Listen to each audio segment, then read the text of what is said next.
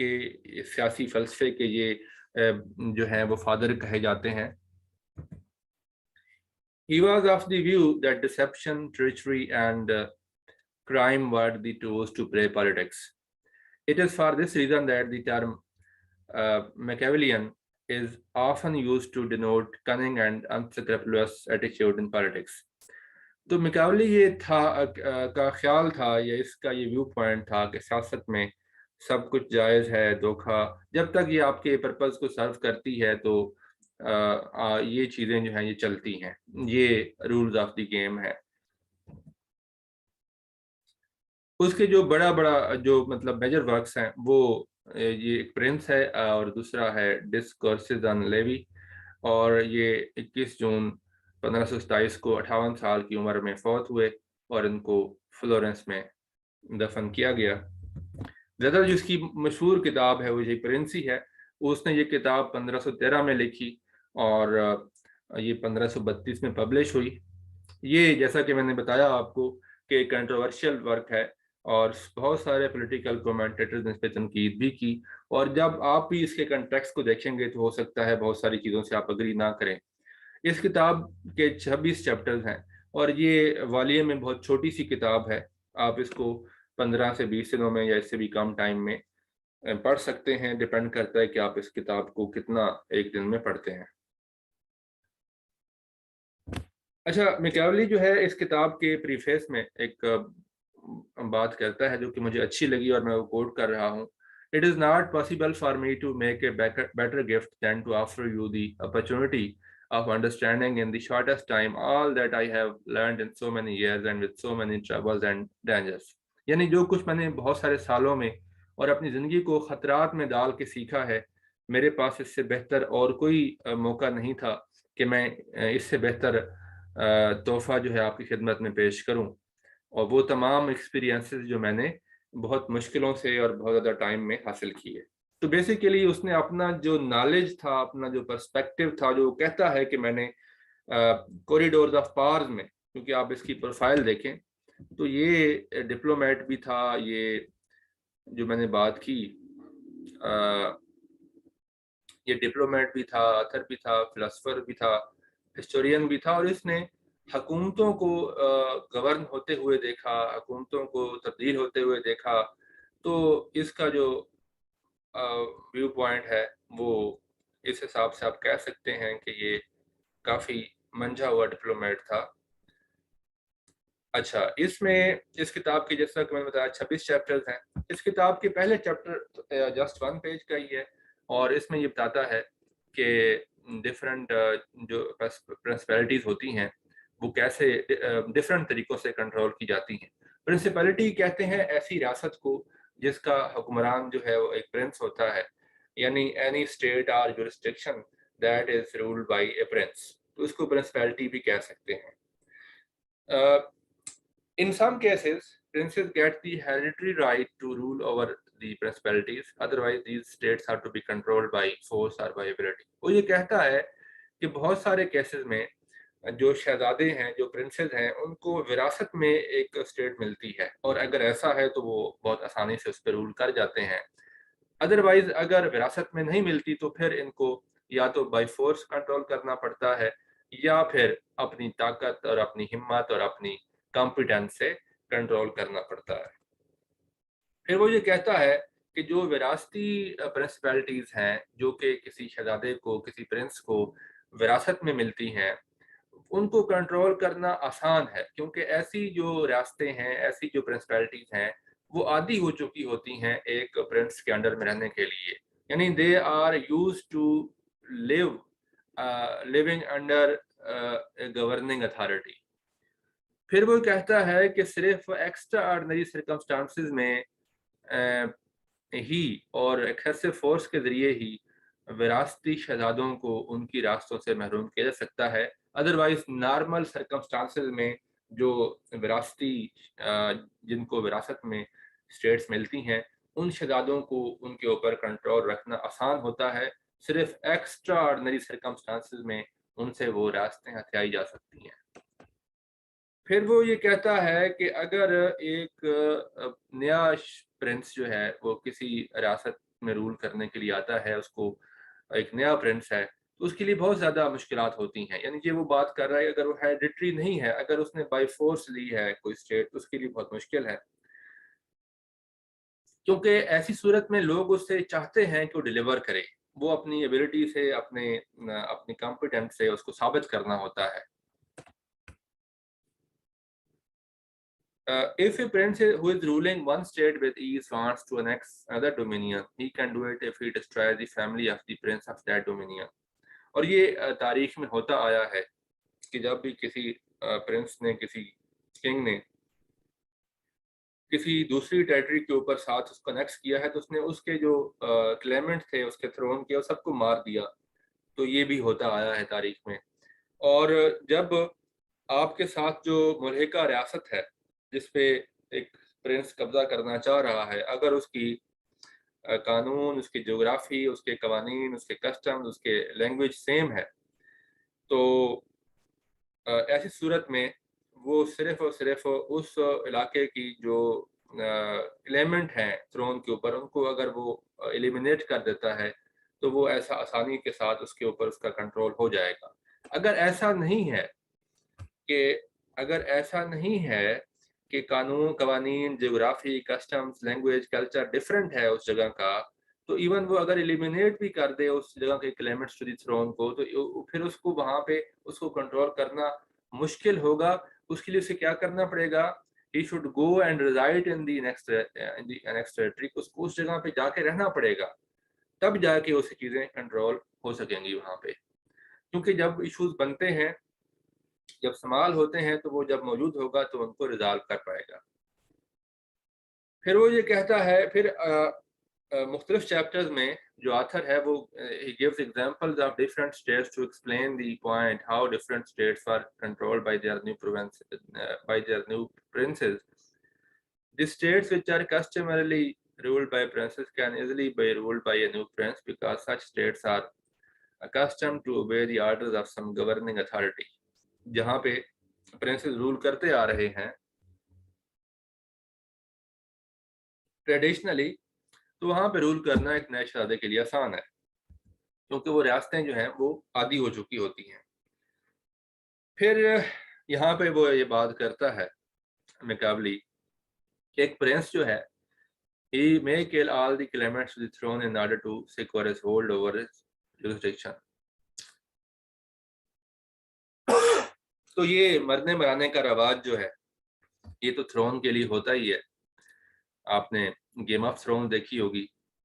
تو یہ جو تخت کے لیے لڑائی ہے، اور تخت کے لیے آپ مغل جو ہسٹری ہے وہ دیکھ لیں، مغل امپائر کا پورا ہسٹری دیکھ لیں، تو بھائی بھائی کا دشمن تھا، اور ایک بیٹے نے اپنے باپ کو نظر بند کر دیا.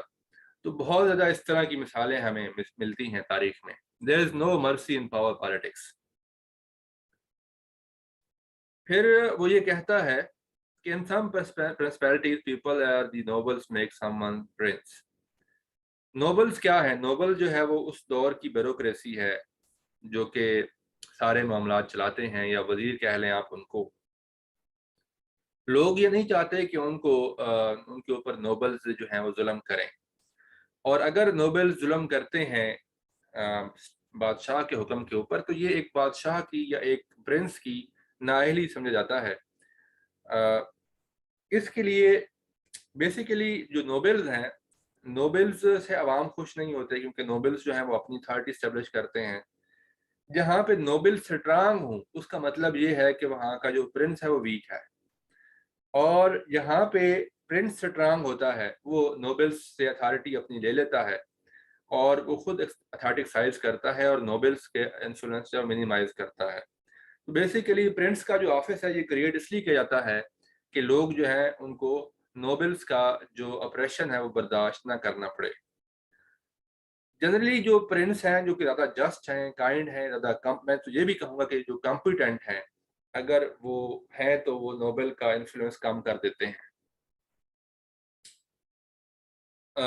ایک اور بات بہت امپورٹنٹ ہے کہ کسی بھی، یہ بڑی اہم بات کرتا ہے اور بڑی وزڈم والی بات ہے یہ والی، کہ کسی ریاست کا جو ڈیفنس ہے اور اس کا جو ڈیفنس کی اسٹرینتھ ہے وہ اس بات پہ ڈیپینڈ کرتی ہے کہ لوگ وہاں پہ کتنے خوش ہیں اپنے پرنس کے ساتھ. اگر لوگ جو ہیں، اگر سبجیکٹ اپنے پرنس کے ساتھ خوش ہیں اور اس سے لائل ہیں تو ایسی ریاست کے اوپر ایکسٹرنل حملہ جو ہے وہ نہیں ہو سکتا اور انٹرنلی بھی نہیں ہو سکتا، کیونکہ وہ اس کا ڈیفنس مضبوط ہوگا. کیونکہ جنرل ویل بینگ اگر ایک پرنس جو ہے وہ ایسے اقدامات ویلفیئر کے کرتا ہے، لوگوں کو خوش کرتا ہے، لوگ سیٹسفائیڈ ہیں، کنٹینٹڈ ہیں، تو ایسی پرنسپیلٹی کے اوپر اس کا ہولڈ جو ہے زیادہ مضبوط ہوگا اور اس کو خطرات کم سے کم ہوں گے. پھر وہ یہ کرتا ہے، یہ کچھ اس کی نصیحتیں ہیں پرنس کے لیے نکولو میکاولی کی، کہ اگر آپ چاہتے ہیں کہ آپ کا ہولڈ آپ کی ریاست پہ مضبوط ہو تو پھر آپ کو you should be expert in one art اور discipline and that is the art of war. پھر جو اس آرٹ آف وار ہے اس میں آپ کو ایکسپرٹ ہونا چاہیے، ورنہ آپ کا ہولڈ نہیں رہے گا. ایک کنگ یا ایک پرنس کے لیے ممکن نہیں ہے کہ وہ جنگ سے نفرت کرے یا وہ جنگ سے کترائے، یا وہ جیسا کہ آپ دیکھتے ہیں کہ جس دور میں تلوار ہتھیار ہوا کرتی تھی تو اس دور کے جو پرنسز ہیں یا کنگز ہیں they were expert in the art of sword. وہ تلوار چلانے کے ماہر تھے. تو رول کرنے کے لیے جو آرٹ آف وار ہے، اسٹریٹجی ہے، وہ بہت ضروری ہے. اس کے اندر ایکسپرٹ ہونا چاہیے ایک کنگ کو یا ایک پرنس کو. If any prince compromises his focus at the altar of comfort and ease, he is destined to lose his control over the state. اور اس کی مثال کیا ہے؟ اس کی مثال جو ہے وہ اس نے تو البتہ نہیں دی، لیکن جو منگول تھے وہ بہت زیادہ ٹف لائف گزارتے تھے، وہ محلات میں نہیں رہے اور وہ ایکسپرٹ ہو گئے تھے اس کے، اور ان کو بہت بڑی طاقت بن کے وہ ابھرے، بہت زیادہ فتوحات کی. تو یہ ایک ریئلٹی ہے کہ ایک پرنس کو اپنا جو فوکس ہے وہ کمپرومائز نہیں کرنا چاہیے at the altar of comfort. جب ایک پرنس یا ایک کنگ جو ہے وہ عیاشی میں پڑ جاتا ہے اور وہ جنگ سے اور اپنی ٹریننگ سے اور اپنی آرمی کو مینٹین نہیں کرتا اور جنگ سے گھبراتا ہے، تو سمجھ رہے ہیں کہ اس کی جو کنٹرول ہے وہ کمزور ہے اور وہ he is about to lose his state. پھر وہ یہ کہتا ہے کہ even during peace بھی he should not lose his focus on the subject of war. He should also do practical exercises or training and study the theoretical aspects as well. پھر وہ یہ کہتا ہے کہ ایک پرنس کو اپنے علاقے کی جیوگرافی، اس کے اندر کہاں کہاں مارشز ہیں، کہاں کہاں ریورز ہیں، کہاں کہاں ماؤنٹینز ہیں، ویلیز ہیں، اس کا نالج ہونا بہت ضروری ہے. کیونکہ اگر جنگ ہوگی تو اسے پتہ ہونا چاہیے کہ کہاں کہاں پہ کون سا اس کا جو جغرافیکل ٹیرین ہے یا ٹوپوگرافی ہے وہ علاقے کی کیا ہے، تاکہ اس کو وہ اپنے فائدے کے لیے، اپنے ڈیفنس کے لیے یا حملہ کرنے کے لیے یوز کر سکے. آپ کی انٹرسٹ کے لیے میں بتا دوں کہ یہ جو طالبان کے اوپر امریکہ نے اٹیک کیا تھا 2009/11 کے بعد، تو اس وقت طالبان جو تھے وہ امریکن انویژن کے بعد توڑا بڑا کی پہاڑیوں میں جا کے چھپ گئے تھے، اور ان پہاڑیوں میں ایسے غار بنے ہوئے تھے جہاں پہ وہ جا کے چھپے. یہ وہی غار تھے جو کہ امریکہ نے ان کو بنا کے دیے تھے to for the guerrilla warfare against the Russian Federation, against the Soviet Union. تو جو انہوں نے ان کو پناہگاہیں تیار کر کے دی تھیں غاروں کی شکل میں، بم پروف غاریں تھیں. اسی وجہ سے توڑا بڑا پہ جو امریکن پلینس نے بمباری کی، وہ وہاں سے پھر بھی اسامہ اور ملا عمر جو ہے وہ بچ کے نکل گئے تھے. تو یہ ایک ویسے میں نے بات کر دی. The knowledge of geography is important for a prince. A prince should read histories to know the stories of great men in order to grow his own intellect.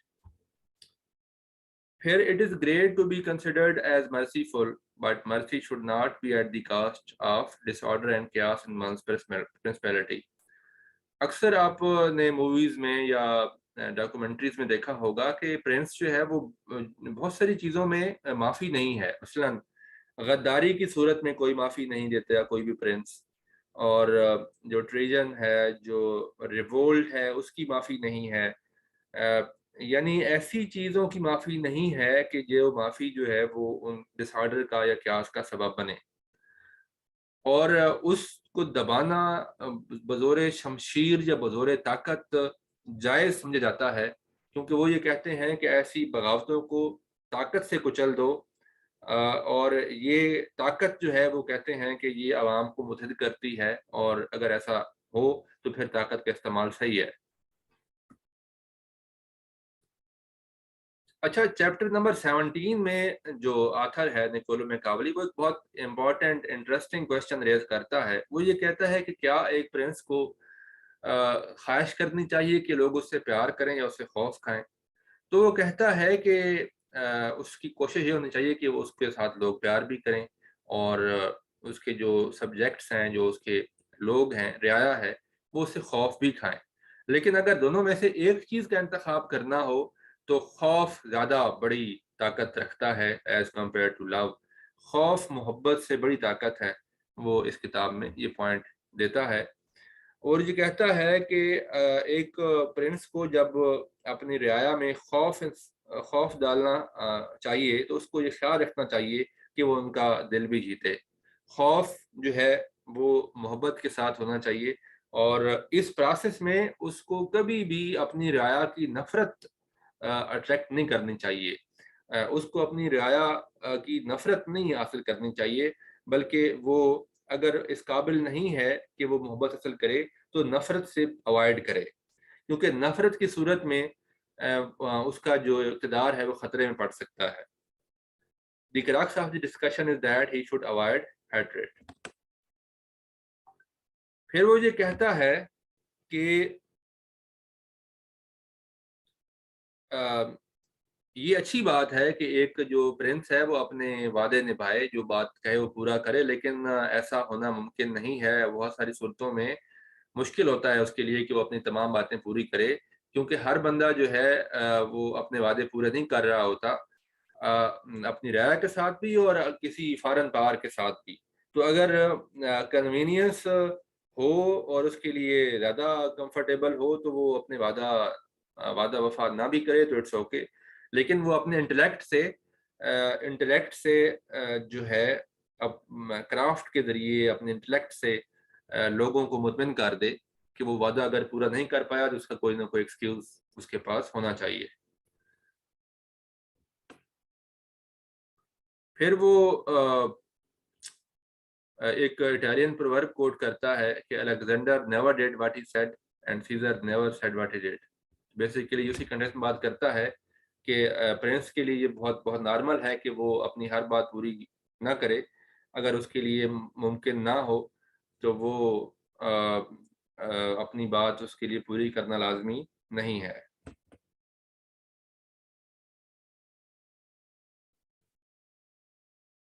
It may be unnecessary for a prince to have all the good qualities, rather he should appear to have all these qualities. یہ ایسا بہت مشکل ہے کہ ایک prince جو ہے اس کے پاس تمام اچھی کوالٹیز ہونی چاہیے, یعنی وہ رحم دل بھی ہو, انصاف پسند بھی ہو, بہادر بھی ہو, اس کے اندر کوئی خامی نہ ہو. تو خامیاں ہوتی ہیں, لیکن اس کی خامیاں پبلکلی پتہ نہیں ہونی چاہیے, اور پبلک اس کا جو امیج ہے وہ اچھا ہونا چاہیے. اس کو اگر وہ بہادر نہیں ہے تو اس کو بہادر دکھنا چاہیے, اگر وہ مرسیفل نہیں ہے تو اس کو مرسیفل نظر آنا چاہیے.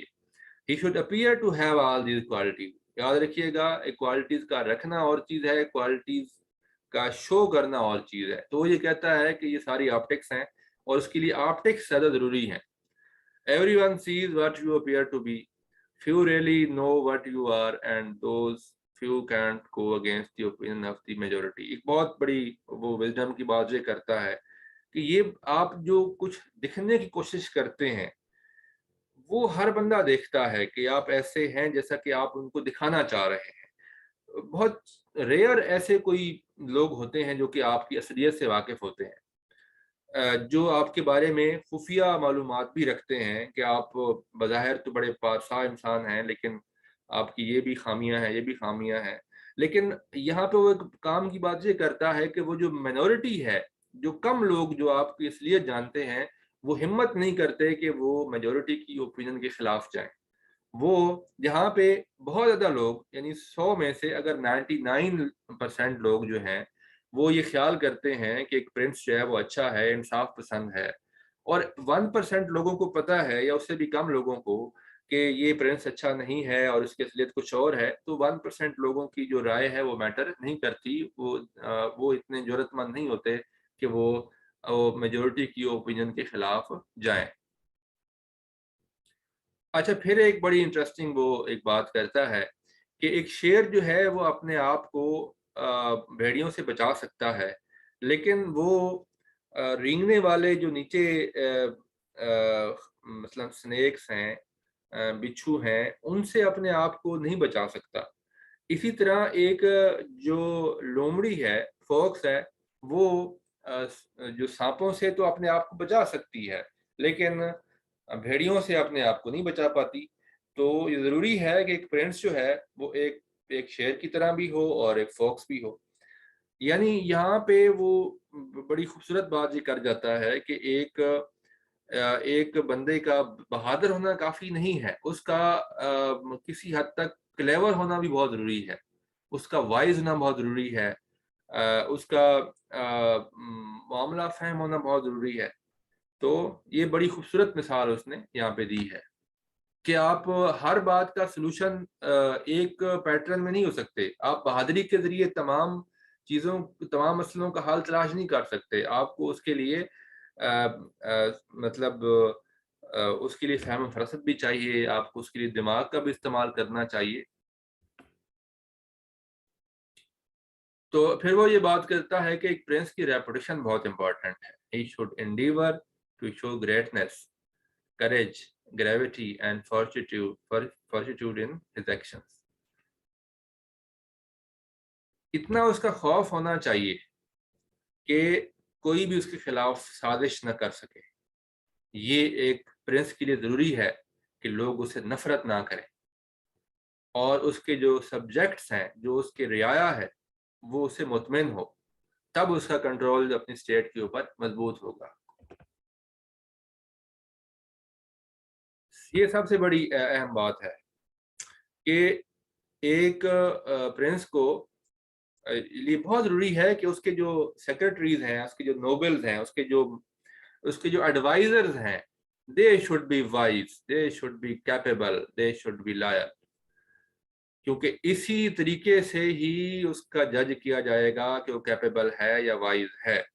اگر ایک پرنس کے ساتھ اس کی جو کیبنٹ ہے، اس کے جو ایڈوائزرز ہیں، اس کے جو سیکرٹریز ہیں، اگر وہ عقل مند ہیں تو دنیا اس کو جج کرے گی کہ یہ بندہ وائز ہے۔ اور ایک چیپٹر میں وہ یہ بھی کرتا ہے کہ کس طریقے سے آپ نے خوش آمدیوں سے بچنا ہے۔ یہ بھی اگر آپ کوئی بھی ہسٹری اٹھا لیں، برٹش ہسٹری دیکھ لیں، یو ایس ہسٹری، یا ایون جو انڈو پاک ہسٹری ہے، وہ تو اس طرح کی بہت ساری مثالوں کے ساتھ بھری پڑی ہے کہ جو اچھے حکمران آئے ان کے جو سیکرٹریز تھے وہ اچھے تھے۔ He should have wise men in his court and listen to their views۔ اور ہاں، اس میں یہ ایک اور انٹرسٹنگ بات کرتا ہے کہ ہر کسی کے ویوز سننے کی ضرورت نہیں ہے۔ یہ بھی ایک پرنس کی ایک عقل اور فہم کے اوپر ڈیپینڈ کرتا ہے کہ وہ مخصوص لوگوں کے ویوز کو ہی سننا چاہیے۔ It is the wisdom of the prince that helps him in selecting sincere and wise counsel۔ اچھا، یہ باتیں وہ تمام کی تمام جو باتیں اس کتاب میں کی گئی ہیں وہ ایک اچھے آفیسر کے لیے بھی ضروری ہیں۔ ایک ڈسٹرکٹ کا ہیڈ ہے، کسی بھی برانچ کا، کسی بھی آرگنائزیشن کا جو ہیڈ ہے، اس کے لیے بھی بڑے فائدہ مند ہیں یہ چیزیں۔ Sometimes a prince needs to be cautious and sometimes adventurous to be successful۔ کامیابی کے لیے کبھی کبھی آپ کو کاشش ہونا پڑے گا اور کبھی کبھی آپ کو رسک لینا پڑے گا، کبھی کبھی ایڈونچر آپ کے کام آ جائے گا۔ یعنی ہر ٹائم ایک اسٹریٹجی کے ساتھ آپ کامیابی حاصل نہیں کر سکتے۔ یہ اب آپ نے اپنے عقل سے پتہ کرنا ہے کہ کب آپ کو محتاط رہنا ہے اور کب آپ نے رسک لینا ہے. He should be wise enough to change his strategy according to the circumstances. اس کتاب کا انالیسس یہ ہے کہ اوور آل یہ ایک کتاب ایسی کتاب ہے جو کہ آپ ہو سکتا ہے اس میں، جیسا کہ میں نے شروع میں کہا، بہت ساری چیزوں کو آپ پسند نہ کریں اور بہت ساری چیزوں کو آپ پسند کریں، یہ آپ کے ٹیسٹ کے اوپر ڈیپینڈ کرتا ہے. لیکن بہرحال یہ کتاب ایک پرسپیکٹیو دیتی ہے اور یہ گلوبل پالیٹکس کو سمجھنے میں بھی آپ کو ہیلپ فل ہے کہ سیاست میں، عالمی سیاست میں کیا ہو رہا ہے اور انسانی تاریخ میں کیا ہوتا آیا ہے. یہ ان واقعات کے اوپر مبنی ہے جیسا کہ وہ ظہور پذیر ہوئے. یہ ہم اب آئیڈیلزم میں اگر جائیں کہ ایسا ہونا چاہیے یا نہیں ہونا چاہیے، کیا یہ ٹھیک تھا یا غلط تھا، وہ اس طرح کی ڈسکشن میں یہ نہیں پڑتی. یہ کتاب ان واقعات کو اسی طرح آپ کے سامنے لے کے آتی ہے جیسے کہ وہ واقعات پیش آئے. اور on many occasions آپ کو ایسا لگتا ہے کتاب پڑھتے ہوئے کہ جو کچھ آج کل ہماری آنکھوں کے سامنے ہو رہا ہے، اگر آپ ہسٹری کو پڑھتے ہیں تو آپ کو بہت زیادہ ریلیونس نظر آئے گی. واقعی اس کتاب کا بہت سارا کنٹینٹ جو ہے وہ حقیقت ہے. اور پھر یہ کتاب جو ہے ایک اور بڑا خوبصورت بات کرتی ہے. یہ کہتی ہے کہ اسٹیٹ کو اپنے ڈیفنس کے لیے مرسنریز کے اوپر ڈیپینڈ نہیں کرنا چاہیے کہ آپ کرائے کے لوگ ہائر کریں، کیونکہ اس میں بہت زیادہ کاؤنٹر پروڈکٹیو ہو سکتے ہیں. Discipline army is always better, کیونکہ ڈسپلنڈ آرمی جو ہے وہ لائل ہوتی ہے اور وہ کیا ہوتی ہے، ڈسپلنڈ ہوتی ہے. اور اس کے برعکس جو مرسنریز ہیں، وہ کرائے کے قاتل جو ہیں یا کرائے کے لوگ جو ہیں، وہ ان کو ہائر کرنے کی جو کاسٹ ہے بہت زیادہ ہائی ہو جاتی ہے، کیونکہ وہ کیا پتہ کب آپ کے خلاف ہو جائے، کیا پتہ کب وہ اپنی تلواریں آپ کے خلاف نکال لیں. اور ایک اور بڑی اہم بات یہ کرتا ہے کہ جو کرائے کے لوگ ہوتے ہیں وہ دشمنوں کے خلاف جنگیں نہیں کرتے.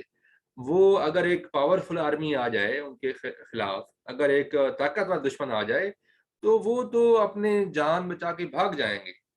مرسنریز جو ہیں وہ موقع کی تلاش میں ہوتے ہیں، وہ یا تو پیسے کے لیے کام کرتے ہیں یا ان کے اپنے انٹرسٹ ہوتے ہیں. وہ جب بھی ایک پاورفل اینیمی دیکھیں گے وہ تو بھاگ جائیں گے، انہوں نے آپ کے ساتھ کیوں کھڑے ہونا ہے. تو only a disciplined army can stand against a powerful enemy. تو نان اسٹیٹ ایکٹرز کا جو کنسیپٹ ہے وہ بیسیکلی یہ سارے کے سارے وہ ہیں جو کہ انفارمل ارینجمنٹ کو اسٹیٹس کرتی ہیں. دے آر ناٹ، جو مرسنریز ہیں جو کہ ڈسپلنڈ نہیں ہوتے، کسی ڈسپلن میں نہیں ہے، ان کو ہائر کرنا ڈینجرس ہے. یہ بات میں پہلے کر چکا ہوں. یہ کتاب ایک نیا پرسپیکٹو دیتی ہے پاور پالیٹکس کا، اور it can help in understanding how the game of politics is played across the globe. Thank you all. Hopefully آپ کو یہ بڑا پسند آیا ہوگا، اور wait for the next lecture inshallah. That will be coming soon. Take care. اللہ حافظ.